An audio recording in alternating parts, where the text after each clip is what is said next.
ദൈവത്തെ കാണാനും അനുഭവിക്കാനും എപ്പോഴും വലിയ വഴികൾ വേണ്ടതില്ല. ലാളിത്യത്തിലും ദയയിലും ദൈവം വസിക്കുന്നു എന്ന് തന്റെ ജീവിതം കൊണ്ട് തെളിയിച്ച വിശുദ്ധൻ സെയിന്റ് ഫ്രാൻസിസ് ഓഫ് അസീസി. നമുക്ക് അദ്ദേഹത്തിന്റെ ആത്മീയ യാത്രയിലൂടെ കടന്നുപോകാം. ബാല്യവും കുടുംബവും. ഇറ്റലിയിലെ മനോഹരമായ പട്ടണമായ അസീസിയിൽ 1181 അല്ലെങ്കിൽ 1182 ഒരു കുഞ്ഞ് ജനിച്ചു. അവന്റെ പേര് ആദ്യം ജിയോവാന്നി ഡി പിയട്രോ ഡി ബെർണാഡോണയായിരുന്നു. പിതാവ് പിയട്രോ ബെർണാഡോണെ ഒരു സമ്പന്നമായ വസ്ത്രവ്യാപാരിയായിരുന്നു. മാതാവ് പിക്ക ദൈവഭക്തിയുള്ള കരുണയുള്ള സ്ത്രീയായിരുന്നു. പിതാവ് വ്യാപാരത്തിനായി പലപ്പോഴും ഫ്രാൻസ് സന്ദർശിച്ചിരുന്നതിനാൽ അവൻ ഫ്രാൻസ് സംസ്കാരത്തെ വളരെയേറെ ഇഷ്ടപ്പെട്ടു. അതുകൊണ്ടാണ് തന്റെ മകനെ സ്നേഹപൂർവ്വം ഫ്രാൻസിസ്കോ എന്ന് വിളിച്ചത്. അതിന്റെ അർത്ഥം ഫ്രഞ്ചുകാരൻ. അങ്ങനെ ജനനനാമമായ ജിയോവാന്നി മറഞ്ഞ് എല്ലാവരും അവനെ ഫ്രാൻസിസ് എന്നും വിളിക്കാൻ തുടങ്ങി. ബാല്യത്തിൽ ഫ്രാൻസിസ് ഉത്സാഹത്തോടെയും സന്തോഷത്തോടെയും നിറഞ്ഞ യുവാവായിരുന്നു. പിതാവിന്റെ സമ്പത്ത് അദ്ദേഹത്തെ ആഡംബര ജീവിതത്തിലേക്ക് നയിച്ചു. വിരുന്നുകളിലും ഗാനങ്ങളിലും വിനോദങ്ങളിലും മുഴുകിയ ജീവിതമായിരുന്നു അത്. ലോകം അദ്ദേഹത്തിന് ആനന്ദത്തിന്റെ കേന്ദ്രമായിരുന്നു. യുദ്ധവും രോഗവും ദൈവത്തിലേക്കുള്ള വഴിത്തിരിവ്. ഫ്രാൻസിസ് യുവാവായിരിക്കുമ്പോൾ അസീസിയും പെറൂജിയയും തമ്മിൽ യുദ്ധം പൊട്ടിപ്പുറപ്പെട്ടു. ധീരത തെളിയിക്കാൻ ആഗ്രഹിച്ച ഫ്രാൻസിസ് സൈന്യത്തിൽ ചേർന്നു. പക്ഷേ യുദ്ധത്തിൽ പരാജയം സംഭവിക്കുകയും അദ്ദേഹം ശത്രുക്കളുടെ കയ്യിൽ പിടിയിലാകുകയും ചെയ്തു. മാസങ്ങളോളം തടവിൽ കിടന്നപ്പോഴാണ് അവന്റെ മനസ്സിൽ മാറ്റം തുടങ്ങിയത്. തടവിൽ അനുഭവിച്ച വേദനയും ഏകാന്തതയും അദ്ദേഹത്തെ ആഴത്തിലുള്ള ചിന്തയിലാട്ടി. ജീവിതത്തിന്റെ അർത്ഥമെന്താണ്? ദൈവം എവിടെയാണ്? തടവിൽ നിന്ന് മോചിതനായ ശേഷം ഗുരുതരമായ അസുഖം പിടിപെട്ടു. രോഗാവസ്ഥയിൽ അദ്ദേഹം ജീവിതത്തിന്റെ നശ്വരത മനസ്സിലാക്കി. ആ സമയത്താണ് അദ്ദേഹത്തിന്റെ ഹൃദയത്തിൽ ദൈവത്തിന്റെ വിളി മുഴങ്ങിത്തുടങ്ങിയത്. ദൈവത്തിന്റെ ശബ്ദം, എന്റെ പള്ളി പുനർനിർമ്മിക്കൂ. ഒരു ദിവസം ഫ്രാൻസിസ് അസീസിയിലെ പഴയ സെന്റ് ഡാമിയാനോ പള്ളിയിൽ പ്രാർത്ഥിക്കുമ്പോൾ ക്രൂശിതനായ യേശുവിന്റെ പ്രതിമയിൽ നിന്ന് ശബ്ദം കേട്ടു. ഫ്രാൻസിസ്, എന്റെ പള്ളി പുനർനിർമ്മിക്കുക. ആ വാക്കുകൾ അദ്ദേഹത്തിന്റെ ഹൃദയം നടുക്കി. ആദ്യം അദ്ദേഹം അതിന്റെ അർത്ഥം പള്ളിയുടെ കെട്ടിടം പുനർനിർമ്മിക്കുക എന്നാണെന്ന് കരുതി. തന്റെ പിതാവിന്റെ പണം ചെലവാക്കി പള്ളിയുടെ മതിലുകൾ പുനർനിർമ്മിക്കാൻ തുടങ്ങി. പക്ഷെ പിതാവ് അതിൽ ക്രുദ്ധനായി. അപ്പോൾ ഫ്രാൻസിസ് പിതാവിന്റെ മുൻപിൽ നിന്നുകൊണ്ട് പറഞ്ഞു, ഇനി ഞാൻ ഭൂമിയിലെ പിതാവിന്റെ മകനല്ല, സ്വർഗസ്ഥനായ പിതാവിന്റെ മകനാണ്. അവൻ വസ്ത്രം പോലും പിതാവിന് തിരികെ നൽകി. പാവപ്പെട്ടവരുടെ വേഷം ധരിച്ചു.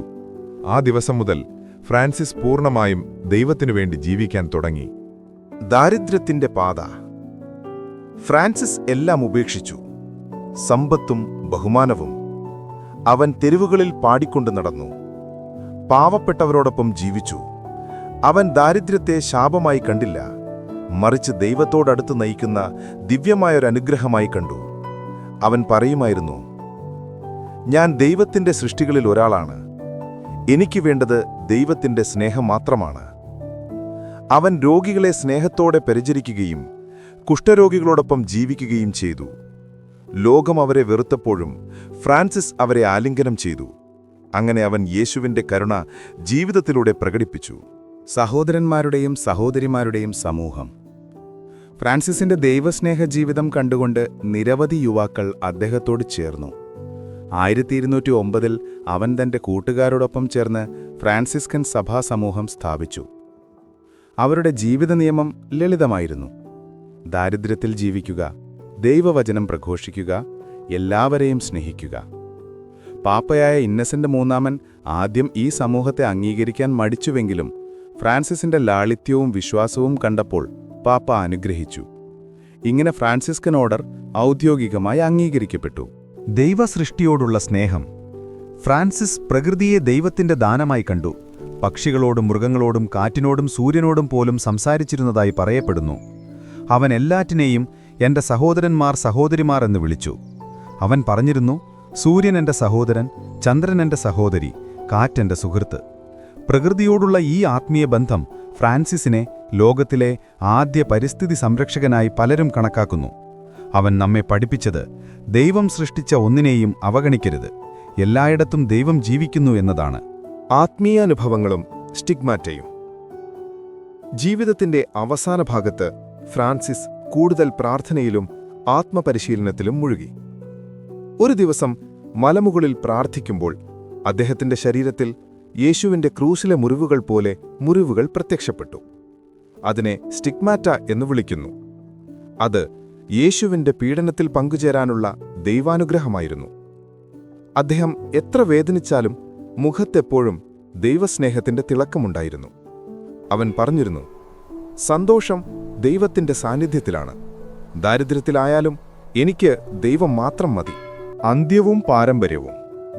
ജീവിതത്തിന്റെ അവസാന ഘട്ടത്തിൽ ഫ്രാൻസിസിനെ ഗുരുതരമായ അസുഖം ബാധിച്ചു. എങ്കിലും അവൻ ദൈവത്തെ സ്തുതിച്ചുകൊണ്ടായിരുന്നു ജീവിച്ചത്. 1226 ഒക്ടോബർ 3 രാത്രി പ്രാർത്ഥനകളോടും ഗീതങ്ങളോടും കൂടെ ഫ്രാൻസിസ് സമാധാനത്തോടെ ദൈവസന്നിധിയിലേക്ക് ചേർന്നു. അന്ന് അദ്ദേഹത്തിന് വെറും 44 വയസ്സായിരുന്നു.